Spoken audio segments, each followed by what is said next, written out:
தமிழ்குரல் நேயர்களுக்கு வணக்கம். இன்று நம்மோடு ஊடகவியலாளர், அரசியல் விமர்சகர் சேகுவரா இணைந்திருக்கிறார். உரையாடுவோம். வணக்கம். வணக்கம். ஒரே வைப்பாக இருக்க இந்த ஆட்சி. டிவிகே கட்சி தொண்டர்கள் அங்கங்கே போய் ஆய்வு நடத்திருக்கிறாங்க. தென்காசியில் ஒரு மருத்துவமனையில் போய் ஆய்வு பண்ணியிருக்கிறாங்க. இதுதான் விஜய் அவர்கள் சொன்ன மாற்றம். எப்படி பார்க்குறீங்க இதை? இந்த கூட்டம்னா கிறுக்கு பிடிச்ச கூட்டம் தான் இது. விஜய் இந்த சர்க்கார் படத்தில் ஓசியெல்லாம் வேணான்னு சொன்ன உடனே ஜெயலலிதா அவர்களும் கலைஞர் கொடுத்த டிவி மிக்சியெல்லாம் தூக்கிட்டு போய் லூசு பசங்க ரோட்டில் போட்டு உடச்சி அநியாயம் பண்ணானுங்க. அவனுங்களாம் இன்னைக்கு யோசிச்சுட்டானுங்க, கொஞ்சம் வெளியே வந்துட்டாங்க. அதுலேயும் பாதி கிறுக்கு அங்கே இருக்குது. இப்போ இவங்கெல்லாம் என்ன செய்ய ஆரம்பிச்சிட்டாங்கன்னா, எது புரோட்டோகாலு, எது விதி, அது எதுவுமே மதிக்கிறதே கிடையாது. சட்டத்தை மதிக்கிறதே கிடையாது. நம்ம ஆட்சினா நான் இப்போ மேஸ்திரி அப்படின்னா அங்கே ஒரு அரசு கட்டடம், ஒரு மெட்ரோ வேலையை ஏதோ கட்டுறாங்க அப்படின்னா நானே போய் ஆய்வு செய்யலாம். நான் ஒரு மேஸ்திரி, ஒன்றிய செயலாளர்னா நான் போய் ஆய்வு செய்யலாம். ஒருவேளை நான் ஒரு தள்ளுவண்டி கடையாக வச்சுருக்கேன், ஆனால் நான் தாவேக்காவில் பகுதி செயலாளராக இருக்கேன் அப்படின்னா அங்கன்வாடி மையத்தில் போய் இல்லை காய்கறி மார்க்கெட்டுக்குள்ளே போய் நான் ஆய்வு செய்யலாம். FSSI என்ன வேணாலும் நான் போய் பண்ணலாம். ஒருவேளை நான் டிரைவராக இருந்தால் மெட்ரோ ட்ரெயின் எடுத்து ஓட்டி பார்க்கலாம். அப்படி இவங்களுக்குள்ள தோணிருச்சு போல இருக்கு.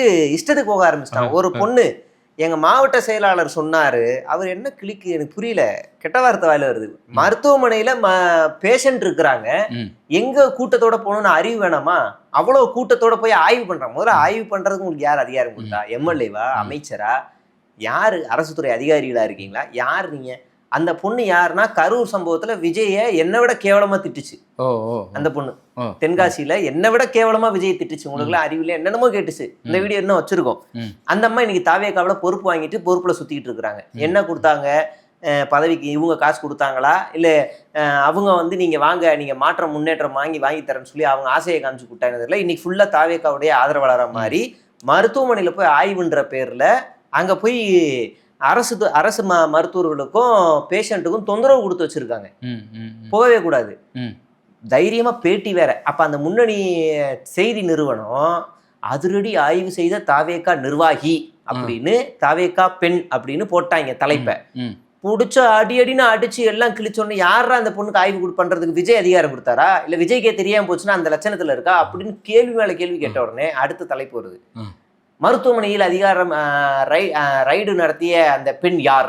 அதே செய்தி நிறுவனம் கொஞ்ச முன்னால தான் அவங்க பேட்டி எடுத்திருக்காங்க. ஆமா, கொஞ்ச நேரத்துல அந்த பெண் யார்? ஏன் பேட்டி எடுக்கும் மைக்ல ஒரு பெண் யாருலாம் கேட்க மாட்டீங்களா? என்ன இது அநியாயம்? நான் கேட்கிறேன், இது ஊடகங்களுக்கு தெரியாதா? எத்தனை ஊடகங்கள் போயிருக்குன்னா திட்டமிட்டு அப்ப விஜயனுடைய புகழை பரப்புறதுக்கு எவனும் கேட்கறதுக்கு ஆள் இல்லை, யாரும் கேட்க மாட்டாங்க. என்ன வேணாலும் நம்ம செய்யலாம்.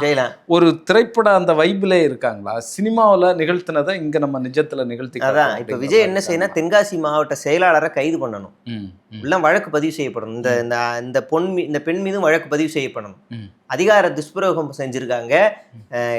இவர் அதிகார துஷ்பிரயோகம் வராது, இவங்க அரசு பணி செய்ய விடாம தொந்தரவு கொடுத்தாங்கன்ற பேர்ல வழக்கு பதிவு செய்யப்படணும். மாவட்ட செயலாளர் இன்னொருத்தரை கிளப்பி விட்டு, அதே தென்காசி கடைநல்லூர் நினைக்கிறேன், அம்மா உணவகத்தை போய் ஆய்வு பண்ணியிருக்கான். அவன் யாருமே எதுலையுமே இல்லை, பொறுப்பு கட்சி பொறுப்புல இருக்காளு. எம்எல்ஏ கிடையாது, அமைச்சர் கிடையாது, எதுவும் கிடையாது. போய் சாம்பாரை தொட்டு பார்க்கறது, இட்லி சாப்பிட்டு பார்க்கறது, அங்கே போய் ஆய்வு பண்ணியிருக்கான். இப்போ இந்த பைத்தியங்களெல்லாம் விஜய் தான் கண்ட்ரோல் பண்ணணும். அப்படி இல்லைன்னா தலைமைச் செயலகத்தையே ஆய்வு பண்ணுவாங்க. தலைமைச் செயலகத்தையே நாளைக்கு ஆய்வு பண்ணுவாங்க. தலைமைச் செயலகத்துல என்ன நடக்கு? விஜய் சேர் நல்லா இருக்கான்னு இப்படி உட்காந்து பார்ப்பாங்க. இப்படி அப்புறம் அவர் ஓட்ட போகிற கார், தம்பி டிரைவர் இறங்க, நாங்கள் ஓட்டி பார்த்துக்குறோன்னா அவங்க ஜாலியாக ஒரு 4 ரவுண்டு ஓட்டிட்டு வருவாங்க. இல்லைன்னா ராணுவ தலைமை செயலர் பக்கத்தில் ஒரு ராணுவ மையம் இருக்குல்ல, அங்கே போய் கொஞ்ச நேரம் போய் துப்பாக்கி எடுத்து சுட்டு ஆய்வு பண்ணுவாங்க. காவல் நிலையத்தில் போய் கூட காட்டுங்க நாங்கள் எதாவது பண்ணி பார்க்குறோன்னு அங்கேயும் போய் ஆய்வு பண்ணுவாங்க. இந்த பைத்தியங்களை கண்ட்ரோல் பண்ணணும், இல்லைன்னா இது தலை தூக்க ஆரம்பிச்சிடும். உடனே கண்ட்ரோல் பண்ணணும். இவர் ஒரு நவீன மோடி அங்கேருந்து விளக்க பிடிங்க, மருத்துவர்களுக்கு தியாகம் பண்ணுங்கன்னு தான் சொன்னார். ஆனால் இவங்க இங்கே வீட்டை கொளுத்தி விட்டானுங்க. அங்கே அவர் லைட் ஆஃப் பண்ணி தான் போடுனாரு, இவங்க வீட்டையே கொளுத்தி விட்டாங்க. அந்த பக்கம் கை தட்டுனாங்க, இங்கே தகரத்துலேருந்து டப்பாலேருந்து பாத்திரத்துலேருந்து எல்லாத்தையும் தட்டினாங்க. அந்த மாதிரி தான் விஜயும். ஓசி வேணான்னா இங்கே மிக்சி இதெல்லாம் கொளுத்திடுவானுங்க. இங்கே இவர் ஏதாவது போய் ஆய்வு செஞ்சாருன்னா கீழே இருக்கவங்க எல்லாத்தையும் ஆய்வு பண்ணுவாங்க. நாளைக்கு அவங்க வீட்டுக்குள்ளே போயிட்டு கிச்சன் ஆய்வு பண்ணுவான். இதுதான் கடுகா, இதுதான் உப்பா, இதுதான் சமையலறையா, ஓகே அப்படின்னு ஆய்வு பண்ணிட்டு இருப்பானுங்க. இல்லை இது ஒரு ஒரு ரீல்ஸ் மோகத்தில் இப்படி எல்லாம் பண்ணுறாங்களா எதுக்கு நான் கேட்குறேன்னு சொன்னால், இதை கொண்டாடி இதை செய்தியாக்கக்கூடிய சேனல்கள் என்ன இருக்குது, அதிரடியாக களத்தில் சென்று ஆய்வு செய்த டிவிகே தொண்டர்கள் அப்படின்னு சொல்லி போடுறாங்க. எம்எல்ஏ பண்ற வேலை இது. எம்எல்ஏ பண்ணிட்டானா நம்மளும் பண்ணலாம். ஒரு மகேந்திரான்னு ஒரு நிறுவனம் பத்தி எரியுது ஈசிஆர்ல, சாம்பல் ஆயிடுச்சு நிறுவனம், பல கோடி வேஸ்ட்டு. அங்க ஈசிஆர் சரவணன்ற ஒரு ஆளு கத்தி பட பிஜிஎம்மா ஏதோ ஒரு படத்தோட விஜயோட பாட்டை போட்டு டவுடா உடாடா உடாடான்னு அந்த பிஜிஎம் போட்டால் அவர் கார்ல இருந்து இறங்கி வர்றாரு. அது பத்தி எரியுது. இவர் அப்படி இறங்கி வராரு. வரும்போதே ட்ரோன் கேமராவை தூக்கிட்டு வந்துட்டாப்ல. அவர் அங்கேருந்து இப்படி வர மாதிரி இப்படி இந்த நெருப்பு காட்டுறது, நெருப்பு வானம் வரைக்கும் போகிறது, அப்படியே இவர் இங்கேருந்து பார்க்குற மாதிரி அதை ரீல்ஸாக எடுத்து சொந்த பேஜில் போட்டிருக்காரு. அங்கே தொழிலாளரோட வேலை வாய்ப்பு போயிடுச்சு, ஓனருக்கு பல கோடி நஷ்டம், தீயணைப்புத்துறையினர் அதை அணைக்க முடியாமல் போராடிக்கிட்டு இருக்கான். இவர் இங்கே நெருப்பை நெருப்பில் அப்படி இந்த பக்கம் குறுக்க, இந்த அண்ணாத்தை படத்தில் எல்லாம் எரியும் போது இப்படி நடப்பார்ல ரஜினி, அந்த மாதிரி இவர் அப்படி இப்படி குறுக்க மறுக்க நடந்து ஒரு ரீல்ஸை போடுறாரு. எல்லாரும் அடின்னு அடிச்சதுக்கு அப்புறம் திருந்திருக்கணும்ல. மறுநாள் என்ன செஞ்சாருன்னா, அவர் தொகுதியில் ஒரு சின்ன பையன் இறந்துட்டான், ஒரு 10-15 வயசுக்குள்ள இருக்க ஒரு சின்ன பையன் இறந்துட்டான். அந்த சாவுலையும் போய் ரீல்ஸ் எடுத்தாரு. அந்த சாவை தூக்குறது, அந்த சாவை வண்டியில் வச்சு அப்படி போகிறது, இவர் மாலை எடுத்துட்டு நடந்து வர்றது, அந்த ஒரே ரீல்ஸ் பைத்தியங்களாக இருக்குது. இந்த இடத்துல தான் நம்ம இன்னொன்று பார்க்க வேண்டியது இருக்குது. முதலமைச்சர் விஜய் அவர்கள் ஒரு ஆய்வு நடத்திட்டு இருக்கிறார், பேசிட்டு இருக்கிறாரு, ஆலோசனை நடத்திட்டு இருக்காரு, மாற்றுத்திறனாளிகளை கூப்பிட்டு பேசிட்டு இருக்கிறாரு. அங்கே ஒரு பெரியவர் ரீல்ஸ் எடுக்கிறாரு. இப்படி ஆமாம், அவர் தான் மாற்றுத்திறனாளிக்கு மாநில அளவில் பொறுப்பில் இருக்காரா. அவர் சொல்றாரு இது ரொம்ப எளிமையா இருக்காரு, அதனால நாங்கள் பண்ணோம் அப்படிங்க. எனக்கு தெரிஞ்சு அது வித்தியாசமா இருக்கு. அதாவது முதலமைச்சரை சந்திச்சதுக்கு அப்புறமா பக்கத்துல ஒரு இடம் இருக்கும், இல்லைன்னா அவர் எந்திரிச்சு நிற்பாரு, மரியாதை நிமித்தமா போட்டோ எடுப்பாங்க, இதெல்லாம் எடுத்துப்பாங்க. ஜெயலலிதா ஆட்சி காலத்துல இருக்கும்போது நாங்க சட்டமன்றத்துக்குள்ள நான் போயிருக்கேன். கலைஞர்ல ஸ்டாலின் இருக்கும்போது, எடப்பாடி இருக்கும்போது கூட நாங்க போயிருக்கோம். அங்க போயிட்டு நம்ம ஏதாவது கோரிக்கை பேசிக்கிட்டு இருக்கோம் அப்படின்னா, கொஞ்சம் சார் எங்கள் காலேஜுக்கு எதுவுமே வரல சார், ரொம்ப படிக்கவே வெறுப்பாக இருக்குது சார் அப்படின்ட்டுனா டக்குன்னு அதிகாரிகள் அப்படின்னு தடுத்துருவாங்க. கையில் ஃபோனையும் எடுத்துட்டோம்னா ஃபோன்லாம் எடுத்துகிட்டு போகக்கூடாது, ஃபோன்லாம் உள்ளே தான் இருக்கும்னு சொல்லி தான் அனுப்புவாங்க. ஆனால் இவர் வீடியோவே எடுக்கிறாரு. கேட்டால் விஜய்க்கு தெரியாது இவராக எடுத்தாருன்னு ஒரு கூட்டம் சொல்லுது. விஜய்க்கே தெரியல, இப்போ அவர் கண்ணு முன்னாடி இப்படி தான் லட்சணமாக நடக்குது ஆச்சு. அதிகாரிகள் பக்கத்தில் இருந்து பேசிட்டு இருக்காங்க, யாராவது ஒரு ஆள் தடுப்பாங்கல்ல. அப்போ இந்த மோகம் பிடிச்சிருக்கு தானே அவருக்கு. இல்லை அப்போ இது திட்டமிட்டே நடக்கிறது தானே. அந்த மோகம் பிடிச்சிருக்குல்ல. விஜயோடைய அறைக்குள்ளேயே அவரோட கட்டுப்பாடு இல்லாமலே ஒருத்தர் வீடியோ எடுக்கிறாருன்னா சரி, அது எடுக்கக்கூடாதா அப்படின்னு ஒரு கேள்வி இன்னொருத்தன் வைக்கிறான். நாம் என்ன கேட்குறோன்னா, விஜய் ஒரு வெள்ளம் பாதிக்கப்பட்ட இடத்துக்கு போகிறாரு, இல்லை ஒரு ஈவெண்ட் போகிறாரு, இல்லை ஒரு பொது இடத்துக்கு போகிறாரு, இல்லை வேலை முடிச்சு வீட்டுக்கே போகிறாரு, அப்படி வீடியோ எடுக்கிறது வேற. அவர் தன்னுடைய அலுவலகத்தில் அலுவலக பணி செய்து கொண்டு இருக்கிறார், அது அவருக்கே தெரியாம அவரோட கன்சர்னே இல்லாம நீங்க வீடியோ எடுக்கிறீங்க. அவர் சாதாரணவர்ல, அவர் ஒரு தமிழ்நாட்டினுடைய முதலமைச்சர், அவர் அலுவலக பணி செய்யும் போது நீங்க வீடியோ எடுக்கிறீங்க. முக்கியமான டாக்குமெண்ட் எல்லாமே மேடையில் இருக்கும், பல்வேறு விஷயங்கள் பேசுவாங்க. அது இருக்கும் போது நீங்க வீடியோ எடுக்கிறீங்கன்னா அது அந்த அதிகாரிகள் மீது நடவடிக்கை எடுக்கணுமா இல்லையா? இப்ப இது விஜய்க்கு பதில் சொல்லணுமா இல்லையா? இருக்கு அந்த லட்சணத்துல இருக்கு. இப்ப ஸ்ரீரங்கம்ல ஒரு எம்எல்ஏ சின்ன பையன் ரமேஷ்னு, அந்த தெலுங்கு படம் ஒன்று இருக்கு, விஜய் தேவரகொண்டாவா அவன் இன்னொருத்தர் விஜய் மாதிரியே விஜய் தான், அவர் பார்த்து படத்தை தான் காப்பி அடிப்பாரு. அவர் பேர் நல்ல பேரு, மில்கி பாய்னு ஒரு ஹீரோ, ஒரு பட்டம் அவருக்கு. அந்த அந்த 2 ஹீரோவும் ஒரு நாள் சிஎம், திடீர்னு முதலமைச்சர் மாதிரி, யங்ஸ்டர் முதலமைச்சர் மாதிரி ஒரு படம் நடிச்சிருப்பாங்க. மிஸ்டர் பாரதா, நான் பாரதா, ஏதோ ஒரு படம்.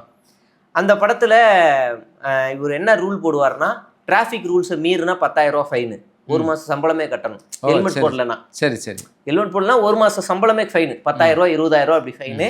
உடனே சட்டமன்றத்தில் கேட்பாங்கன்னாங்க, இவ்வளோ அநியாயம் பண்றீங்க, அப்படி போட்டாதான் அவங்க தப்பு பண்ண மாட்டாங்க அப்படின்னு ஒரு கிறுக்குத்தனமான ஒரு வேலையெல்லாம் சொல்லுவார்.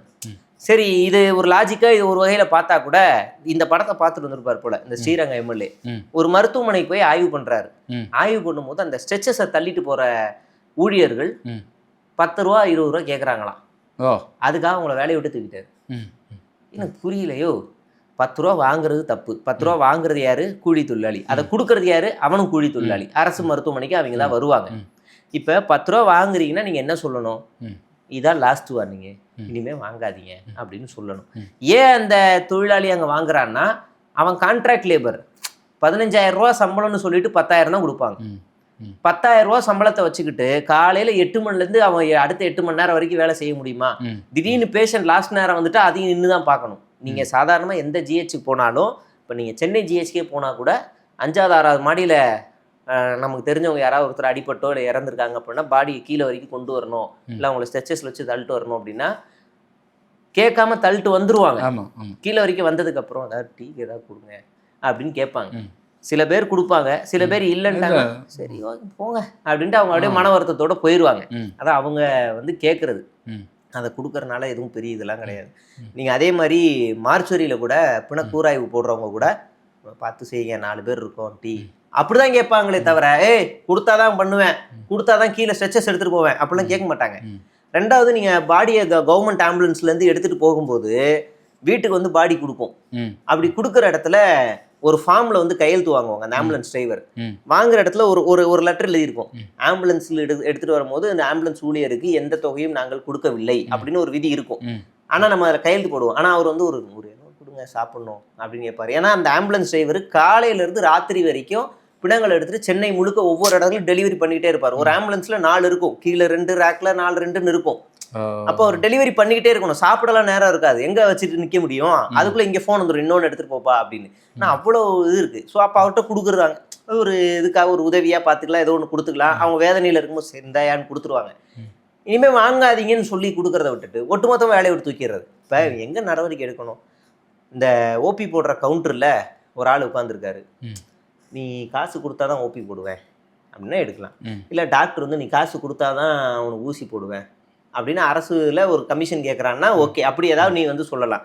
நீ ஒரு சாதாரண கூலி தொழிலாளியே ஒட்டுமொத்தமாக வேலையை விட்டு தூக்கி வச்சிருக்கியே, உன்னோட மனநிலை என்ன, உங்களோட உளவியல் பிரச்சனை என்னன்னு தெரியல. இல்லை இவங்க இந்த மாதிரியான இது நம்ம நியாயப்படுத்தலை இப்படி காசு வாங்குறத. அதே நேரத்தில் தமிழ்நாடு முழுவதும் நிறைய குவாரிகள் இருக்கு, அதை போய் தடுத்து இப்ப நாம கேட்போம், பெரும் முதலாளிகள் இருக்காங்க, கோடி கோடியா கொள்ளை அடிக்கிறாங்க.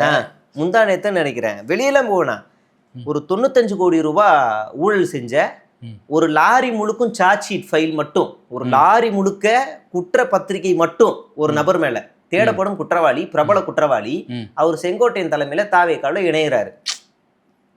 இவன் போய் கேட்க வேண்டியதானே, 10 ரூபாய் எடுத்தவனுக்கு இவ்வளவு பெரிய தண்டனைனா 95 கோடி ரூபா கிட்டத்தட்ட 1000 பேரை ஏமாத்தி இருக்காருல ஒரு பொறுக்கி, அவருக்கு என்ன தண்டனை நீ கொடுப்ப ரமேஷ்? நீ எம்எல்ஏ தானே, நியாயஸ்தனா இருந்தா செங்கோட்டையனுடைய அலுவலகத்துக்கு போய் உட்காந்துக்கிட்டு அவரை ஏன் கட்சியில சேர்த்தின்னு கேட்கணும்ல. நீ ரொம்ப பெரிய யோகியஸ்தன் தான்ப்பா, நீ ரொம்ப தூய சக்தி தான், கேட்க வேண்டியதானே. இப்ப நாம என்ன கேட்கிறோம், இப்படி கூட வருவோம், ஒயின் ஷாப்ல 10 ரூபா வாங்கினா அது நேரடியா செந்தில் பாலாஜிக்கு போகுது, ஸ்டாலின் குடும்பத்துக்கு போகுதுன்னு நீங்க கதை கட்டினீங்க.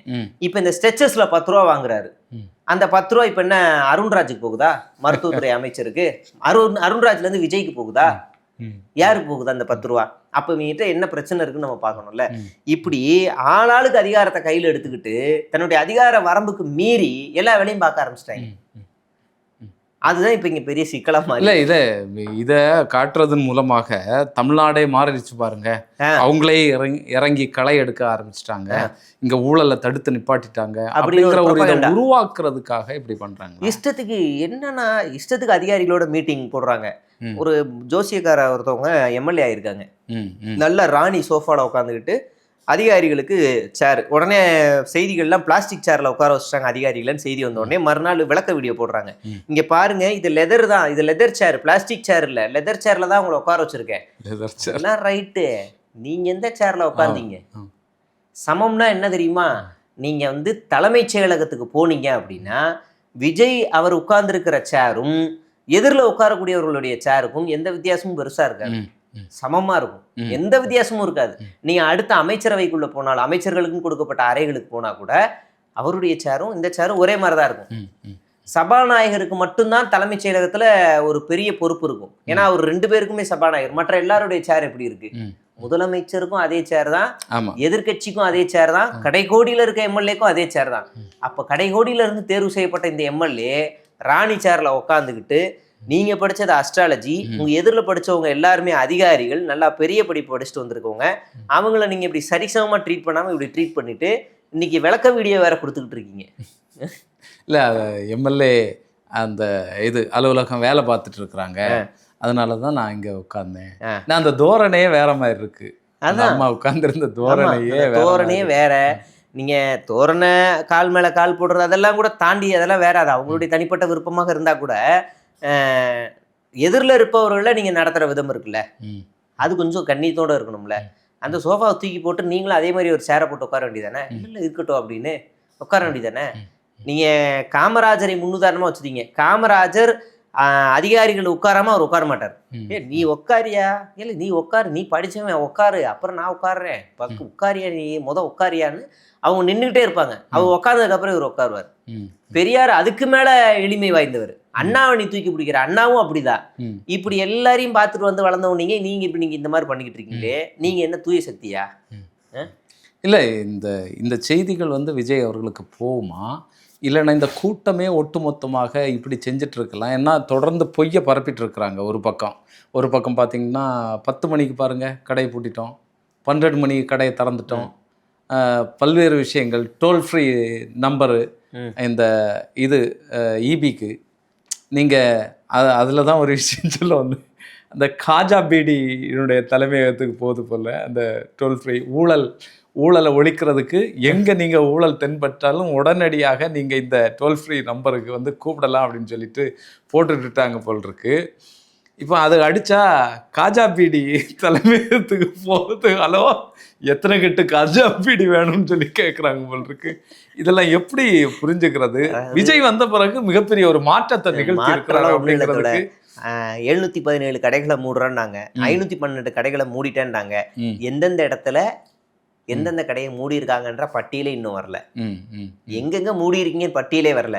இந்த ஜெயலலிதா காலத்தில் பைபாஸில் இருந்த கடைகள் நாங்கள் மூடிட்டோம்னு சொல்லி ஒரு கதை கட்டினாங்க. அது எப்படின்னா, இப்போ இதுதான் பைபாஸ் அப்படின்னா, இந்த பைபாஸோட ஒரு ஓரத்தில் இந்த ஒரு கடை இருக்கும். ஃப்ரண்ட்டில் டோரை அடைச்சிட்டு பேக்கில் ஒரு டோரை ஓப்பன் பண்ணிக்கிட்டான். நாங்கள் தான் அடைச்சிட்டோம்ல, பைபாஸில் இல்லை, இப்போ இந்த பக்கம் இருக்கு, அவ்வளோதான் அப்படின்னு அடைச்சிக்கிட்டு கண்கட்டி வித்தையை காமிச்சவங்கலாம் இருக்காங்க. எங்களுக்கு ப்ராப்பரான ஒரு எவிடன்ஸ் வேணும். இப்போ திமுக அரசாங்கம் 500 கடைகள் கிட்ட முடிச்சுல, அதுக்கு ப்ராப்பரான டீட்டெயில் கொடுத்தாங்க, எங்கெங்க மூடப்பட்டிருக்குன்னு கொடுத்தாங்க. அந்த மாதிரி நீங்களும் கொடுங்கன்னு கேட்குறோம். இங்க என்ன சிக்கல்னா, இவங்க ஒரு டாஸ்மாக மூடுனா பக்கத்திலேயே ஹை அண்ட் பார் ஓப்பன் ஆயிருச்சு. இப்போ நீங்க வாங்கிட்டு வெளியெல்லாம் போகணும்னு அவசியம் இல்லை, பார்ல உட்காந்தே குடிக்கலாம். அதிநவீன வசதியோட பாரை ஓப்பன் பண்ண ஆரம்பிச்சிட்டாங்க. ஒரு இடத்துல ஒயின் ஷாப்பை மூடுறான், பக்கத்துல அப்பார்ட்மெண்ட் 2 BHK நினைக்கிறேன், அது மாதிரி ஒரு அப்பார்ட்மெண்ட். அங்க பிரைவேட்டு, அந்த கடை பேர் வந்து சார்லஸ், அந்த பேர்ல ஒரு பார் ஓபன் ஆயிடுச்சு. இல்ல அப்படின்னா இப்போ ஒரு டாஸ்மாக் கடை வந்து அரசு ஊழியர்கள் நடத்துறாங்க. இப்ப பாரை பொறுத்தளவுல ஒரு தனியார் கையில கொடுத்துருவாங்க, தனியார்ட்ட இருந்து காசு. அதுக்கு தானே இதெல்லாம். இன்னொரு பக்கம் கள்ளச்சாராயம் மறுபடியும் தலை தூக்க ஆரம்பிச்சிருக்கு. இன்னைக்கு 2 பேர் கைது கள்ளச்சாராய விவகாரத்துல. இப்ப என்ன, இப்ப அந்த மதுபான சங்கத்தினுடைய மாநில செயலாளர் தலைவர் நினைக்கிறேன், அவர் பத்திரிகையாளர்கிட்ட பேசி சொல்றாரு, ஆமா சாராய கடையை மூடணும், டாஸ்மாக் மக்களுக்கு கேடுதான், நான் இல்லைன்னு சொல்ல, நான் தான் கடையை நடத்துறேன், நான் மூடுன்னு தான் சொல்றேன். ஆனா அதுக்கு முன்னாடி என்னன்னா, இந்த சாராய கடையவே நம்பி இருக்கிற ஊழியர்கள், அதை சுற்றி செய்யக்கூடிய வேலை வாய்ப்புகளை நம்பி இருக்கிறாங்கல்ல, அவங்களுக்கு எல்லாம் மாற்று வழியை வச்சுக்கிட்டு நீங்க என்ன வேணாலும் பண்ணிக்க அப்படின்னு கேட்கிறாரு. அவர் நியாயமான கோரிக்கை, சரியானதுதான். அவங்க மாத்துங்க. இன்னொன்னு சம்பளத்தை பற்றி சொல்றாரு. அம்மையார் ஜெயலலிதா அவர்களுடைய ஆட்சி காலத்துல தான் இந்த ஊழியர்களுக்கு வேலை கொடுத்தது. 12,000 16,000 ரூபாயை வச்சு நாங்கள் என்ன செய்ய முடியும்னு கேட்குறாரு. நியாயமான இதுதான். நீங்கள் வந்து நிரந்தரமாக்குங்க, அரசு ஊழியர்களாக நிரந்தரமாக்குங்க, ஆக்கிட்டு வந்து அதை முறைப்படுத்துங்க, நாங்கள் 10 ரூபா வாங்க மாட்டோம் அப்படிங்கிறத சொல்கிறாரு. அப்போ அது ஒரு நியாயமான விஷயமாக நமக்கு. அதே தான் நம்ம சொன்ன அந்த ஹாஸ்பிட்டல் கான்செப்ட் தான். இங்கே வேலை செய்கிற எல்லாரும் 10,000 12,000 சம்பளத்துக்கு வேலை செய்கிறவங்க. அப்போ இங்கேன்னு வாங்க வேண்டிய சூழலுக்கு தள்ளப்படுறாங்க. அந்த டாஸ்மாகில் ஒரு போன ஆட்சியில் ஒரு ஆள் சொன்னார், 2023 சொன்னார், நாங்கள் ஒரு 10 ரூபா வாங்குறோம்னா அது அரசு அதிகாரி வரைக்கும் போகும், அரசியல்வாதிகளுக்கு போறதுக்கு வாய்ப்பு இல்லை. அந்த ஏரியா மெயின்டைன் பண்ற ஒரு அரசு அதிகாரி இருப்பாரு, அவருக்கு மேல சர்க்கிள்ல ஒரு ஆள் இருப்பாரு, அவருக்கு மேல டிஸ்ட்ரிக்ட் லெவல்ல ஒருத்தர் இருப்பாரு, அப்படியே பிரிச்சு தான் போகும். இந்த கடைக்கு என்ன வரும், இந்த கடையில நாங்க பாட்டில கொடுத்து காசு வாங்குறோம்ல, எங்களுக்கு என்ன வரும் அப்படின்னா அதிகபட்சம் 50 காசுல இருந்து 1 ரூபா வரும் ஒரு பாட்டிலுக்கு. அதை வச்சு நாங்க என்ன செய்ய முடியும், நாங்க 5 பேர் இருக்கோம், ஒரு கடைக்கு வேலை செய்யறோம் அப்படின்னு அவர் வருத்தப்பட்டு சொன்னார். இல்லை, எல்லாருமே பட்டதாரிகள்.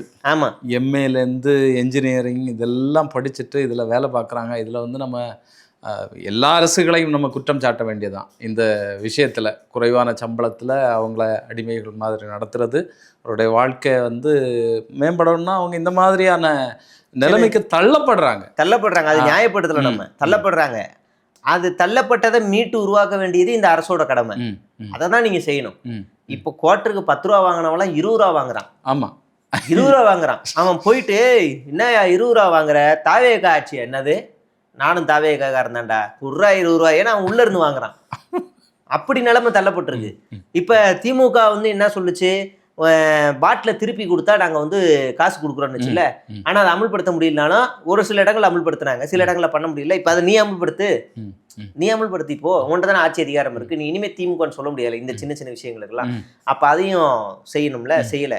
இதை தாண்டி ஃபேக் நியூஸ், எப்பா இந்தியாவிலேயே தமிழ்நாட்டின் முதல் பெண் அமைச்சர் கீர்த்தனான்னு பரப்புறானுங்க. கீழே 6 மில்லியன் லைக்ஸ். இவங்க எல்லாம் இந்த காலத்துல தான் செய்தியே படிக்கிறாங்க போல இருக்கு. எனக்கு ஆச்சரியமா இருக்கு. அடா பைத்தியக்காரனுங்களா, முதலமைச்சர்னா அப்ப ஜெயலலிதா யாரா? இங்கே போன இதுலயே வந்து நமக்கு வந்து கீதா ஜீவன் இருந்தாங்களே, அவங்க யாரு? இதுக்கு முன்னால லோர்தம்மாள் சைமன் இருந்தாங்க துவக்க காலத்துல காமராஜர் அவருடைய ஆட்சியில. ஐயோ, இவங்க செய்தியே படிக்கல. அதை மாறா இவனுங்க நான் முதல்வன் திட்டத்தை விஜய் கொண்டு வந்துட்டாரு பாருங்க, இதெல்லாம் பண்ணிட்டு இருக்காரு. டேய், அது திமுக கொண்டு வந்தது பாருங்க. விஜய் வந்து வீட்டுல இருந்து வரும்போது கேரவன் அது அவருடைய கான்வா வந்து தனி ரோடு போட்டிருக்காங்க, அதுவும் திமுக 2023 கொண்டு வந்தது. இது எல்லாமே திமுக பண்ணல. மெயின் ஸ்ட்ரீம் மீடியாக்களே இதை வந்து பேசிட்டு இருக்கிறாங்களே. மெயின் ஸ்ட்ரீம் மீடியாக்களே ஒரு பக்கம் அடிக்கிற மாதிரி, அதாவது 10 செய்தியில 2 செய்தி அடிக்கிற மாதிரி அடிச்சுட்டு மீதி 8 செய்தி விஜய் தன்னுடைய டிஃபன் பாக்ஸை எடுத்து தானே திறந்து தானே தன்னுடைய 4 விரல்களை மட்டும் பயன்படுத்தி தானே வாய் உள்ளே வைத்து மென்று சாப்பிட்டதை நாங்கள் லைவாக காட்டி கொண்டிருக்கோம் போடுறான். இன்னொருத்தன் விஜய் வந்து துண்டு கலாச்சாரத்தை அடியோடு ஒழித்தாருன்றான். என்னடா துண்டு கலாச்சாரம்னு பார்த்தா பின்னாடி துண்டு எடுத்து கீழே போடுறது, அந்த டவலை எடுத்து கீழே போட்டு துண்டு கலாச்சாரத்தையே ஒழித்தார். அது ஒரு மாற்றம் தானே. என்ன மாற்றம் எனக்கு புரியல. காரு டிரைவருங்க கூட தான் பின்னாடி துண்டு போட்டிருப்பாங்க, வேர்க்க கூடாதுன்னு. அது வேர்க்க கூடாதுன்னு போடுற துண்டு. நீங்க அண்ணனே சொன்ன பிறகு நீ துண்டு போட்டிருக்க. வீட்டுல வயசானவங்க நல்லா பெரிய சேர்ல உட்காந்துருந்தாங்கன்னா பின்னாடி துண்டை போட்டு தான் உட்காருவாங்க, வேர்க்க கூடாதுன்னு. வேர்க்க கூடாதுன்னு போட்டதை ஒரு கலாச்சாரமா மாத்திட்டாங்க. அப்படி மெயின் ஸ்ட்ரீம் பண்ணுது இந்த ப்ரொபகண்டாவை. இதெல்லாமே ஒரு சோசியல் இன்ஜினியரிங் தான். இப்ப இதை தாண்டி விஜய் வந்து பல மாநிலங்கள் பல நாடுகள் வரைக்கும் கொண்டு போறது. பாகிஸ்தான்ல வந்து விஜய் இருக்காரு. பாகிஸ்தான்ல விஜய் என்ன படம் என்ன படம். டேய், உண்மையிலேயே பாகிஸ்தானுக்கு விஜய் போனார்னா அவருடைய நிலைமை என்ன தெரியுமா? இஸ்லாமிய வெறுப்பு சம்பந்தமா தொடர்ந்து படத்தை எடுத்து எடுத்து எடுத்து எடுத்து வெறுப்பை சம்பாரிச்சு வச்சிருக்காரு. இஸ்லாமியரோட வாக்கே வாங்கல இந்த வாட்டி. இஸ்லாமியர்கள் வாக்கே வாங்கல.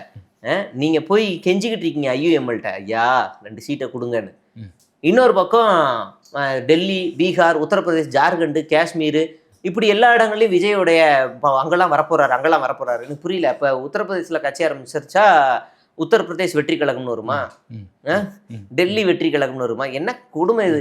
அங்க ஒரு ப்ரொபகண்டா நடக்குது, காசு கொடுத்து பேச வைக்கிற வேலைகள்லாம் நடக்குது. விஜய் வந்து நீங்க இந்த ப்ரொபகண்டாவை கமலுக்கோ ரஜினிக்கோ பண்ணலாம், ஏன்னா அவங்க பேன் இண்டியா பேன் வேர்ல்டு கூட சொல்லலாம். அவங்களெல்லாம் உலக சினிமாவிலையும் நடிச்சிருக்காங்க. ஏன் தனுஷை கூட நம்ம அப்படி கொண்டு போகலாம். இவங்கெல்லாம் இந்த மொழியை தவிர்த்து பல மொழிகளில் நடிச்சிருக்காங்க. பல நாடுகள் ஹாலிவுட் படத்தில் கூட இவங்கெல்லாம் நடிச்சிட்டாங்க. அப்போ விஜய் தமிழ் சினிமாவை தவிர வேறு எந்த சினிமாவில் நடித்தார்? எனக்கு தெரிஞ்ச ஒரே ஒரு படத்தில் மட்டும் கெஸ்ட் ரோல் பண்ணார் பாலிவுட்ல, அவ்வளோதான். எதுலேயுமே நடித்தது கிடையாது. ஈவன் மலையாள படத்தில் கூட நடித்தது கிடையாது. தெலுங்கு டைரக்டரை வச்சு தமிழில் தான் நடித்தார். ஆமாம். அப்போ இவருக்கான புகழ் எப்படி அங்கே போகும்?